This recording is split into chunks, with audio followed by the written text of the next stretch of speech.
ಸಂಜಯ್ ದಂಟೆ. ಸ್ನೇಹಿತರೆ ಎಲ್ರಿಗೂ ನಮಸ್ಕಾರ. ನೀವೆಲ್ಲ ನೋಡಿರೋ ಹಾಗೆ ಪವನ್ ಕಲ್ಯಾಣ್ ಸಿನಿಮಾ ರಿಲೀಸ್ ಆಗ್ತದೆ. ನಮ್ಗೆ ಯಾವುದೇ ತಕರಾರಿಲ್ಲ ಪವನ್ ಕಲ್ಯಾಣ್ ಸಿನಿಮಾ ರಿಲೀಸ್ ಆಗೋದ್ರಲ್ಲಿ. ಒಂದು ತಿಳ್ಕೊಳ್ಳಿ, ಧಿಕ್ಕಾರಕ್ಕೆ ಹೋಗೋದು ಕನ್ನಡಿಗರ ಮೇಲೆ, ಕರ್ನಾಟಕದ ಮೇಲೆ ಧಿಕ್ಕಾರಕ್ಕೆ ಹೋಗೋದು ಅಥವಾ ಪವನ್ ಕಲ್ಯಾಣ್ಗೆ ಜೈ ಅಂತ ಹೇಳಿ ನಮ್ಮ ನುಡಿಸ್ತೀವಿ ಅಂತ ನೀವು ಅಂದ್ಕೊಂಡ್ರೆ ಅದು ತಪ್ಪು. ಇದು ನೀವೇ ನಿಮ್ಗೆ ತೋಡ್ಕೊಂತಾರಲ್ಲ.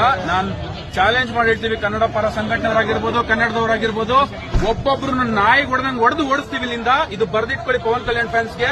ನಮ್ಮ ಹತ್ರ ಚೆನ್ನಾಗಿದ್ರೆ ಮಾತ್ರ ನಿಮ್ಗೆ ಒಳ್ಳೇದು, ಇಲ್ಲಾಂದ್ರೆ ಒಂದೇ ಒಂದು ಸಿನಿಮಾ ನಿಮ್ಗೆ ರಿಲೀಸ್ ಆಗಲ್ಲ. ಒಂದು ಸಿನಿಮಾ ರಿಲೀಸ್ ಆಗಲ್ಲ ನಿಮ್ದು, ಆಯ್ತಾ? ನೋಡಿ, ಒಂದು ಸಿನಿಮಾ ರಿಲೀಸ್ ಆಗಲ್ಲ. ಜೈಕಾರಕ್ಕೆ ಹೋಗೋದು, ಧಿಕ್ಕಾರಕ್ಕೆ ಹೋಗಿದ್ರೆ ಇದೇ ಗತಿ ಆಗೋದು. ಪೊಲೀಸರು ವಿರುದ್ಧವಾಗಿ ಮಾತಾಡ್ತಾರೆ, ಅವರು ಪೊಲೀಸರು ವಿರುದ್ಧವಾಗಿ ಮಾತಾಡ್ತಾರೆ. ತುಂಬಬೇಕು ಅವ್ರನ್ನ. ಅತ್ತಲೇ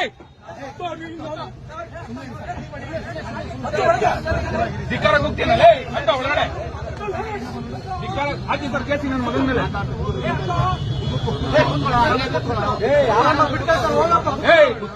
ಪವನ್ ಕಲ್ಯಾಣ್ ಫ್ಯಾನ್ಸ್ ಎಲ್ಲ